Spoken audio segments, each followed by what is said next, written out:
Drugs గంజాయికి అలవాటు పడి యువత భవిష్యత్తును నాశనం చేసుకుంటుంది. నాకు ఒక్క ఛాన్స్ ఇస్తే అలాంటి ముఠాలపై ఉక్కుపాదం మోపుతానంటున్న జై భారత్ పార్టీ అభ్యర్థి లక్ష్మీనారాయణ. ఉత్తర నియోజకవర్గాన్ని ఉత్తమంగా తీర్చిదిద్దేందుకు అవసరమైతే గంజాయి డ్రగ్స్ పై ఉక్కుపాదం మోపుతారని జై భారత్ పార్టీ ఉత్తర అభ్యర్థి వివి లక్ష్మీనారాయణ అన్నారు. క్రోధినామ ఉగాది సందర్భంగా పంజాబ్ హోటల్ సమీపంలో జై భారత్ పార్టీ కార్యాలయాన్ని ఆయన ప్రారంభించారు. ఈ సందర్భంగా వార్డులో ఇంటింటికి వెళ్లి ఎన్నికల ప్రచారం నిర్వహించారు. నియోజకవర్గంలో అన్ని సమస్యలపై తనకు పట్టు ఉందని, ఈ ఎన్నికల్లో తనకు ఒక ఛాన్స్ ఇస్తే అభివృద్ధి చేసి చూపిస్తారంటున్న వివి లక్ష్మీనారాయణతో మా bureau chief Chittibabu face to face. జై భారత్ నేషనల్ పార్టీ వ్యవస్థాపకులు ఉత్తర వైసీపీ జై భారత్ పార్టీ అభ్యర్థిగా ఉన్నటువంటి వివి లక్ష్మీనారాయణ గారు మనతో ఉన్నారు. ఈరోజు ఉగాది సందర్భంగా ఉత్తర నియోజకవర్గంలో పంజాబ్ జంక్షన్లో ఒక ఎన్నికల కార్యాలయాన్ని కూడా కొత్తగా ప్రారంభం చేశారు. ఈ ఏరియాలో కూడా పెద్ద ఎత్తున ప్రచారం చేస్తున్నారు. సార్, ఎట్లా ఉంది ఈ ఏరియాలో? మీరు ప్రచారం ప్రారంభించారు, కార్యాలయం కూడా ఓపెన్ చేశారు, ఎట్లా ఉంది? మొట్టమొదటిసారిగా మీ ఛానల్ వీక్షకులందరికీ కూడా శ్రీ క్రోధినామ సంవత్సర ఉగాది శుభాకాంక్ష. క్రోధం అంటే జనరల్గా కోపం, కానీ కోపం ఏ సందర్భాల్లో ఉండాలంటే ఎక్కడైనా దౌర్జన్యం జరుగుతుంటే కోపం ఉండాలి, ఎక్కడైనా అవినీతి జరుగుతుంటే కోపం ఉండాలి, ఎక్కడైనా అహంకారం ఎవరైనా ప్రదర్శిస్తుంటే అక్కడ మనకు కోపం ఉండాలి. కాబట్టి ఈ క్రోధినామ సంవత్సరంలో ఇవన్నీ మన రాష్ట్రంలో జరుగుతున్నాయి కాబట్టి వీటి మీద మనం కోపం ఉండి ఆ కోపాన్ని మన ఓటు ద్వారా మనం ప్రయోగించాలి అని ఓటర్లకు నేను విన్నపం చేస్తున్నాను. ఈ సందర్భంగా నేను నార్త్ ఎమ్మెల్యేగా, విశాఖ ఉత్తర నియోజకవర్గ ఎమ్మెల్యేగా నిలబడుతున్నాను. మా గుర్తు torch light. So torch light గుర్తుతో దారి చూపించడానికి, చీకటి నుంచి వెలుగునివ్వడానికి వస్తుంది జై భారత్ పార్టీ. ఈరోజు ముఖ్యంగా ఇక్కడ పంజాబ్ హోటల్ పరిసరాల్లో ఒక చిన్న ఆఫీస్ ఒకటి తీసుకున్నాము. దాన్ని ఈరోజు ఉద్ఘాటన చేశాం. ఒక 2-3 రోజుల్లో ఫుల్ ఫ్లెడ్జ్డ్ ఆఫీస్ ఇక్కడ మొదలవుతుంది. అంటే ఇంకా కూడా కొన్ని ఆఫీసులు మన విశాఖ ఉత్తరంలో ప్రారంభిస్తాం. ఎందుకంటే ప్రజలు అక్కడికి వచ్చి వాళ్ళ సమస్యలు కానీ, మేము వెళుతున్నాం ప్రచారానికి, అక్కడ కూడా తెలుసుకుంటున్నాం.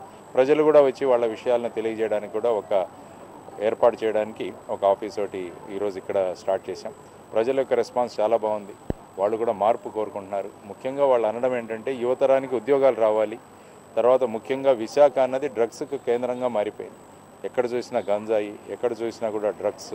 మొన్నే 25 టన్నుల డ్రగ్స్ మన పోర్ట్ ట్రస్ట్లో పట్టుకున్నారు. మరి ఇవన్నీ చూస్తే యువతరాన్ని నిర్వీర్యం చేయడానికి చాలా ప్రయత్నాలు జరుగుతున్నాయి.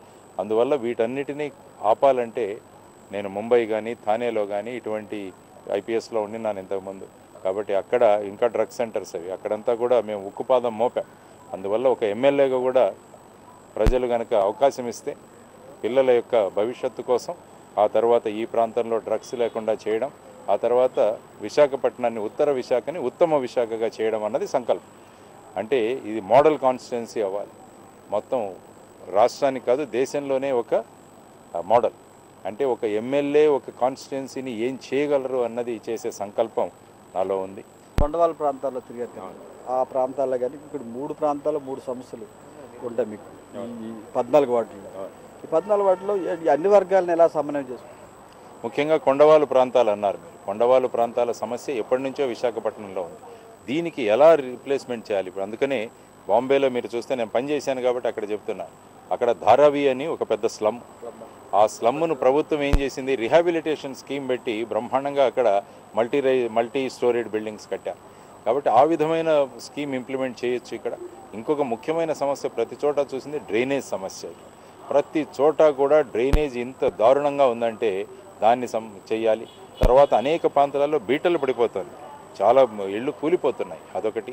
తర్వాత హైవే మీద ఉండడం వల్ల చాలా యాక్సిడెంట్లు జరుగుతాయి. ఇక్కడ సుమారుగా 40-50 మంది చనిపోతారు. వీళ్ళ కోసం ఫుట్ ఓవర్ బ్రిడ్జెస్ అవి ఇక్కడికి తీసుకురావడం.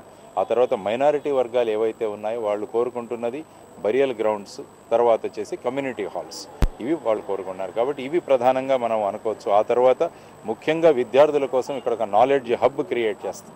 అంటే పిల్లలందరూ వచ్చి అక్కడ చదువుకోవచ్చు. ఒక 2 కోట్ల రూపాయలతో ఒక లైబ్రరీ ఏర్పాటు చేస్తాం. తర్వాత పిల్లలందరికీ అనేక కళలు, డాన్సింగ్ కానీ, పెయింటింగ్ కానీ, వీటన్నిటి కోసం ఒక కల్చరల్ సెంటర్ ఒకటి ఏర్పాటు చేస్తాం.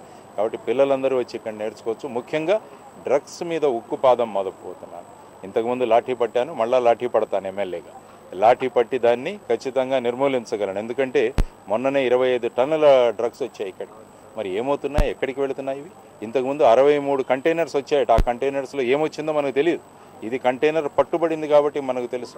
ఇప్పుడు ప్రతి వార్డులో వెళ్ళగానే అక్కడ మహిళలు చెప్పడం, మా పిల్లలు ఈ విధంగా డ్రగ్స్ బారిన పడుతున్నారు, తర్వాత ఈ విధంగా లిక్కర్కు బానిసలవుతున్నారు.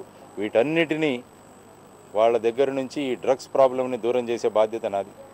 నేను ఆ అమ్మల తరపున నేను చెప్తున్నాను మీకు. ఈరోజు ఎమ్మెల్యేగా వచ్చిన తర్వాత మొదటి రోజు నుంచే చూడండి, ఒక 2-3 నెలల్లోనే ఈ డ్రగ్స్ ప్రాబ్లంకి ఒక సొల్యూషన్ నేను ఇస్తానని తెలియజేస్తాను. అదే ఉగాది సందర్భంగా ఉత్తర నియోజకవర్గ ప్రజలకు ఇచ్చే మీరు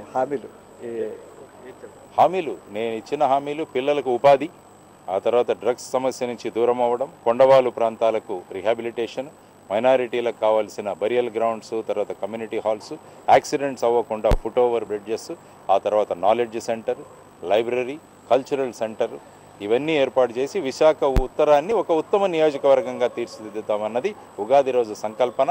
ఆ సంకల్పనను నెరవేరుస్తాము. ఇవన్నీ కూడా మేనిఫెస్టోలో పెడతాము, బాండ్ పేపర్ మీద రాసిస్తాము. ఉగాది రోజు ఈరోజు నాకు వర్కింగ్ ప్రెసిడెంట్ ఇచ్చారు. ఈరోజు కృతజ్ఞతలు చెప్పుకుంటున్నాను సార్కి. నార్త్ నియోజకవర్గంలో సరైన క్యాండిడేట్ ఈరోజు ఎమ్మెల్యే క్యాండిడేట్కి వచ్చారు. చాలా సంతోషం ఉంది సార్తో పనిచేసినందుకు. 100% సార్కి నార్త్ నియోజకవర్గం ఎమ్మెల్యే గెలిపించి ఎమ్మెల్యే ప్రజలు కానుక్కేద్దామని చెప్పేసి ఈరోజు ఉగాది సందర్భంగా అందరూ తెలియజేస్తున్నాం. ఒక విద్యావంతుడైనటువంటి మన జేడి లక్ష్మీనారాయణ గారు మన నార్త్ నియోజకవర్గానికి రావడం నిజంగా మా అందరి అదృష్టమని నేను భావిస్తున్నాను. ఇతను ఖచ్చితంగా గెలుస్తారండి. నా సంగతి నార్త్ నియోజకవర్గం అందరికీ తెలుసు. నేను ఏదన్నా కంఠపాతంగా చెప్పానంటే జరిగి తీరుతుంది. అది నా గొప్పతనం కాదు, కానీ నేను అంతలా కృషి చేస్తాను. మంచి వాళ్ళకి ఎప్పుడు మంచిగా జరుగుతుంది. మనకి కాబోయే ఎమ్మెల్యే గారు జేడి లక్ష్మీనారాయణ గారు. ఉత్తర నియోజకవర్గంలో అన్ని సమస్యలు పరిష్కరించుకుంటూ అందరినీ సమన్వయం చేసుకుంటూ తాను ముందుకు సాగుతానని లక్ష్మీనారాయణ గారు చెప్తున్నారు. కెమెరా పర్సన్ అశోక్తో చిట్టుబాబు, ఎస్టీవీ, విశాఖ నుంచి.